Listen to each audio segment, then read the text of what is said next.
अस्सलाम वालेकुम दोस्तों, 4 जून सन 2020 के लिए सऊदी अरब की फटाफट खबरों में आपका स्वागत है। कल यानी 3 जून को किसी भी तरह की वीडियो आप तक नहीं पहुंचा सका। इसकी वजह यह है कि कंपनी के काम से कहीं दूर जाना पड़ा दूसरे लोकेशन पर, और वहां बिल्कुल भी मौका नहीं लगा। यहाँ तक कि शाम में देरी से वापसी हुई तो कोरोना तक की वीडियो बनाने का मौका नहीं लगा।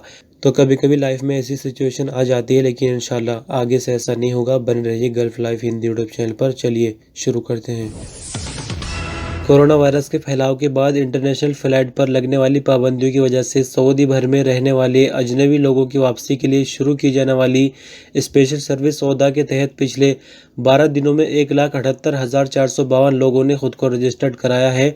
सऊदी प्रेस एजेंसी ने पासपोर्ट डिपार्टमेंट यानी जवाजात की तरफ से जारी रिपोर्ट के मुताबिक बताया कि ओहदा ऑप्शन से अब तक 12,798 लोग अपने मुल्कों को रवाना हो चुके हैं, जबकि बाकी लोग अपनी बारी का इंतजार कर रहे हैं। आपकी जानकारी के लिए बता दें कि ओहदा सर्विस इंडिया के लिए नहीं है। इंडिया जाने वालों के लिए एम्बेसी की तरफ से एक प्रोग्राम शुरू किया गया जिसका नाम है Vande Bharat mission. Saudi ministry of health का कहना है कि सऊदी भर में बीते 24 घंटों के दौरान 2171 लोगों में कोरोना पॉजिटिव होने की पुष्टि हुई, जबकि कोरोना की वजह से 30 लोगों के मरने की खबर है। सऊदी प्रेस एजेंसी के मुताबिक मिनिस्ट्री ऑफ हेल्थ का कहना है कि सऊदी अरब में अब तक कोरोना से मरने वालों की संख्या 579 हो चुकी है, जबकि कोरोना के कुल पॉजिटिव लोगों की संख्या 91,182 तक पहुंच चुकी है। बीते 24 घंटों के दौरान 2,369 लोग कोरोना से ठीक हुए हैं। इस तरह से अब तक सऊदी भर में कोरोना से ठीक होने वालों की संख्या 68,159 हो गई है। मिनिस्ट्री ऑफ हेल्थ की तरफ से जारी रिपोर्ट में कहा गया है कि 22,444 लोगों में कोरोना वायरस एक्टिव है, जबकि 1,321 मरीजों की हालत नाजुक है जिन्हें आईसीयू में रखा गया है। जद्दा पुलिस ने शहर के कई मोहल्लों में कोरोना वायरस के फैलाव को रोकने के लिए बनाए गए नियमों का पालन न करने वालों के खिलाफ कार्रवाई की है। सबक वेबसाइट के मुताबिक जद्दा पुलिस ने कहा कि पब्लिक प्लेसेस में मास्क न पहनने के अलावा सोशल डिस्टेंसिंग न रखने और पार्टी वगैरह करने पर कई सऊदी शहरियों और अजनबी लोगों पर जुर्माने लगाए गए हैं। पुलिस ने कहा कि मिनिस्ट्री ऑफ इंटीरियर के फैसले के मुताबिक पब्लिक प्लेस में मास्क न पहनने पर 1,000 रियाल का जुर्माना है। कोरोना वायरस के फैलाव को रोकने और इसके खात्मे के लिए सुरक्षा नियमों का पालन करना बहुत ज़रूरी है। अगर कोई भी ऐसा नहीं करेगा तो उसको बख्शा नहीं जाएगा। सऊदी मिनिस्ट्री ऑफ ट्रांसपोर्ट ने कहा कि अगर टूटी फूटी सड़क या गड्ढे होने की वजह से आपकी गाड़ी को कोई नुकसान पहुंच जाए तो फौरन गाड़ी मौके पर ही साइड से लगा दे। इसके बाद ट्रैफिक पुलिस या सिक्योरिटी पुलिस को इसकी सूचना देकर इसकी रिपोर्ट तैयार कराए। तैयार की गई रिपोर्ट को मिनिस्ट्री ऑफ ट्रांसपोर्ट के किसी भी दफ्तर में जमा करा सकते हैं। उसके बाद जिस ठेकेदार ने वो रोड बनाई है उससे आपको जुर्माना दिलाया जाएगा ताकि आप अपनी गाड़ी को ठीक करा सके। यहाँ आपको बता दूं कि इस तरह के सवाल सऊदी शहरियों और फिर अजनबी लोगों की तरफ से पूछे गए थे कि जहाँ पर रोड खराब होती है, टूटी फूटी सड़कें होती है, गड्ढे होते हैं, वहाँ गाड़ियों को काफी नुकसान होता है, तो उसके बदले में गवर्नमेंट का क्या जवाब है। तो गवर्नमेंट की तरफ से जो जवाब आया है आपने सुन लिया है कि अगर आपके साथ भी ऐसा होता है तो उसी जगह गाड़ी को रोक दीजिए। मतलब गाड़ी को ऐसे रोकना है कि बिल्कुल रोड पर ना हो, ट्रैफिक आता जाता रहे, लेकिन पास में गाड़ी को रोक दीजिए। फिर वहां पर ट्रैफिक पुलिस या जो गश्ती फोर्स होती है उनसे रिपोर्ट तैयार करानी ताकि आपको गवाही मिल जाए कि आपकी गाड़ी का नुकसान रोड खराब होने की वजह से हुआ है। फिर आपको अपनी रिपोर्ट मिनिस्ट्री ऑफ ट्रांसपोर्ट के ऑफिस में जमा करनी है और जिस ठेकेदार ने वो सड़क बनाई होगी उस ठेकेदार पे जुर्माना लगाकर आपको मुआवजा दिलाया जाएगा आपकी गाड़ी में जो कमियां हुई है। तो इस खबर से आप बिल्कुल साफ साफ अंदाजा लगा सकते हैं अपने नागरिकों के प्रति सरकार के बर्ताव का। सऊदी मिनिस्ट्री ऑफ इंटीरियर ने कोरोना वायरस के फैलाव को रोकने और इससे बचने के लिए कुछ नए नियम जारी किए हैं। ये नियम किन किन विभागों पर जारी होंगे उनके मैं नाम आपको बताने जा रहा हूं, और आपके बता दें कि ये नियम 20 जून तक ही चलेंगे। इसके बाद 21 जून से क्या नियम आएंगे उसके बारे में आपको बता दिया जाएगा। फैक्ट्रिया, कोयले की Khan, local flights, local transport, टैक्सियां, रेंट ए कार, पैसेंजर और सामान, होटल और फर्निश अपार्टमेंट, डाक, लॉजिस्टिक सर्विस और फार्मेसी इनमें शामिल है। यानी इन सभी विभागों और जगहों पर नए नियम लागू होते हैं। वो नियम कैसे क्या है मैं आपको बताने जा रहा हूँ। मिनिस्ट्री ऑफ हेल्थ के पोर्टल पर जारी नए नियमों के मुताबिक सऊदी भर में बस सर्विस के लिए लाजिम है कि मुसाफिरों को ऑनलाइन बुकिंग और ई टिकट जारी किए जाए। बसों के अंदर और वेटिंग जोन में सोशल डिस्टेंसिंग बनाई जाए।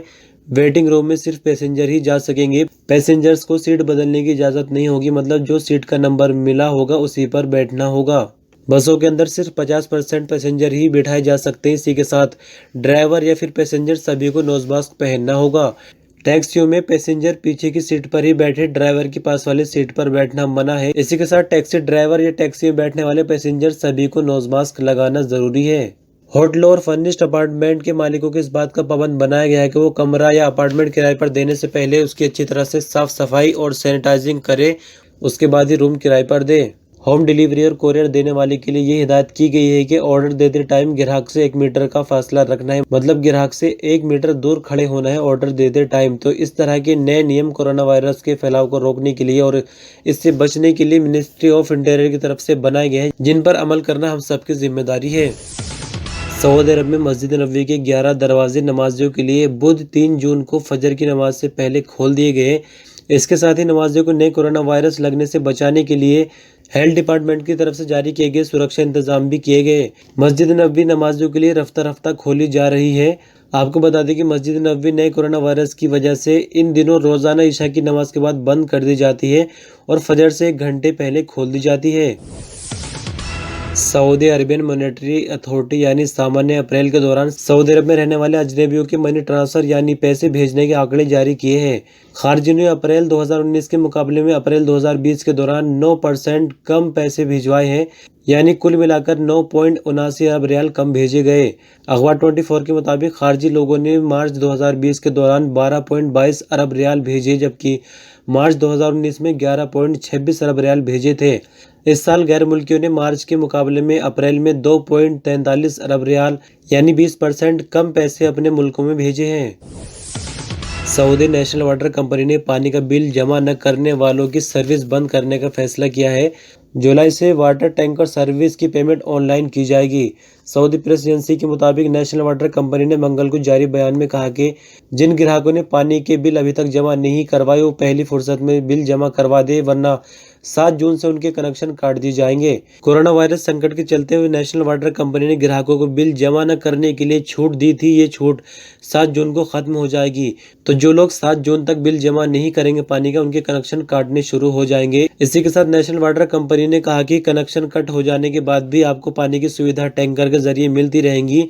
मतलब ये कि अगर आपके पास बिल जमा करने के पैसे भी नहीं है तो आप टैंकर बुक कर सकते हैं पानी का, लेकिन इसके लिए आपको पेमेंट ऑनलाइन और पहले ही करना होगा। मतलब टैंकर का पेमेंट ऑनलाइन करना होगा टैंकर घर आने से पहले ही। अगर आपका कनेक्शन कट जाता है पानी का, तब भी आप टैंकर से पानी घर मंगा सकते हैं। दोस्तों, आपने टिड्डी दल का नाम जरूर सुना होगा। इंडिया के अंदर भारी मात्रा में टिड्डी दल पहुंच गया है और फसलें लगातार बर्बाद कर रहे हैं। इसी के साथ और कई देशों में टिड्डी दल जो है लगातार अपने हमले कर रहा है। तो यहाँ सऊदी अरब में भी अब इसका खतरा होने लगा है। सऊदी अरब के कई शहरों में अनुमान लगाया जा रहा है कि यहाँ पर टिड्डी दल आ सकता है और इसके लिए 40 टीमें बनाई गई हैं। आपको बता दें कि 40 में से 24 टीमें सिर्फ स्प्रे करेंगी मौके पर, यानी जहाँ टिड्डी दल हमला करेगा उस जगह स्प्रे करेंगी केमिकल का, ताकि उसको मारा जा सके। इसके अलावा 9 टीमें जो सिर्फ सर्वे कर रही है और कंट्रोल रूम को अपनी खबर देंगी कि हालात कैसे चल रहे हैं। उसके बाद जो 24 टीमें बनी हुई है स्प्रे करने के लिए, उनको फौरन खबर की जाएगी और वो टिड्डी दल पे अटैक करेंगे अपने केमिकल का।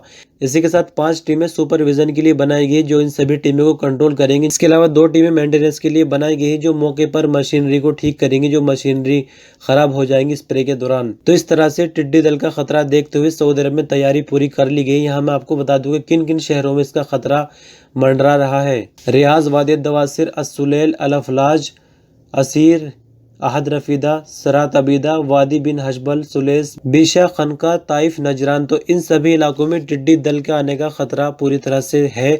तो यहाँ पर तैयारियां पूरी कर ली गई है। मदीना मुनव्वरा के गवर्नर प्रिंस फैसल बिन सलमान ने मिनिस्ट्री ऑफ हेल्थ की तरफ से मदीना मुनव्वरा के अंदर टेम्परेरी बनाए गए लेबोरेटरी सेंटर का उद्घाटन कर दिया है। आपकी जानकारी के लिए बता दें कि ये टेम्परेरी लेबोरेटरी सेंटर है जिसको कोरोना वायरस के बाद खत्म कर दिया जाएगा और यहाँ पर रोजाना 10,000 टेस्ट कोरोना के किए जा सकते हैं। इससे पहले सऊदी अरब के अंदर इतनी बड़ी लैब नहीं थी जहाँ पर 10,000 टेस्ट रोजाना किए जा सकते हो। आपको बता दें कि सऊदी अरब की बड़ी से बड़ी लैब में भी 2500 से ज्यादा रोजाना टेस्ट नहीं लिए जा सकते थे। सिर्फ इस लैब के अंदर 10,000 कोरोना के टेस्ट रोजाना लिए जा सकते हैं। यहाँ आपको बता दें कि यहाँ सिर्फ मदीना मुनव्वरा के टेस्ट नहीं होंगे, इसको ऑनलाइन सभी प्राइवेट और सरकारी अस्पतालों से जोड़ दिया गया है और सऊदी भर के सभी शहरों से सैंपल मदीना भेजे जाएंगे ताकि बहुत जल्द कोरोना की मुसीबत से निपटा जा सके। तो आप देख सकते हैं कि इस तरह से सऊदी गवर्नमेंट यहाँ पर इंतजाम कर रही है अपने नागरिकों और यहाँ रहने वाले अजनबियों की सेहत व सलामती के लिए।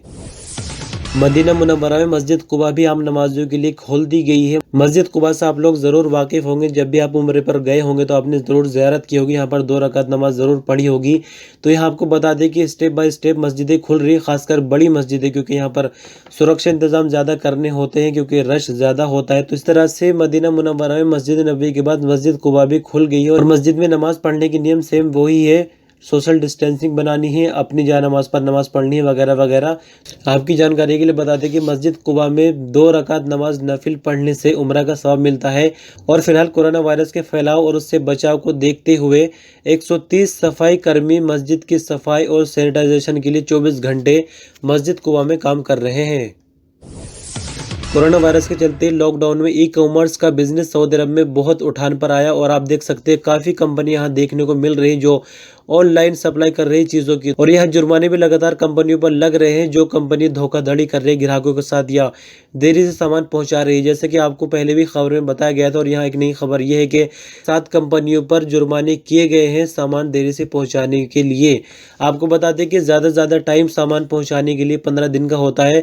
15 दिन के बाद भी अगर सामान नहीं मिला तो कस्टमर या तो कैंसिल कर सकता है ऑर्डर को अपने या फिर उसकी कंप्लेंट कर सकता है। तो इस तरह से इन 7 कंपनियों की वेबसाइट पर कैंसिल करने का ऑप्शन नहीं था, मतलब अगर आपने एक बार ऑर्डर बुक कर दिया तो फिर वो कैंसिल नहीं होगा, चाहे आपके पास ऑर्डर 1 महीने में ही क्यों ना पहुंचे। तो इसलिए इनको ब्लैकलिस्ट किया गया है, इन पर जुर्माने लगाए गए हैं। आपको बता दें कि ई कॉमर्स बिजनेस के लिए सऊदी अरब में कानून मौजूद है जिसका ज्यादा से ज्यादा जुर्माना 10 लाख रियाल तक या फिर वेबसाइट बंद हो सकती है टेम्परेरी या उसको परमानेंट बंद किया जा सकता है। तो इस तरह से सऊदी अरब में मनमानी करने वालों के खिलाफ सख्त कार्रवाई की जाती है, किसी को भी बख्शा नहीं जाता है। तो दोस्तों ये थी आज की कुछ खास और ज़रूरी खबरें जो मैंने आपसे शेयर की। जैसा कि मैंने आपको बताया कि कल कुछ प्रॉब्लम हो गई थी यानी 3 जून के लिए, लेकिन अब वीडियोज़ आती रहेंगी। आप बने रहिए गल्फ लाइव चैनल पर। अपना ख्याल रखिए। अल्लाह हाफिज़।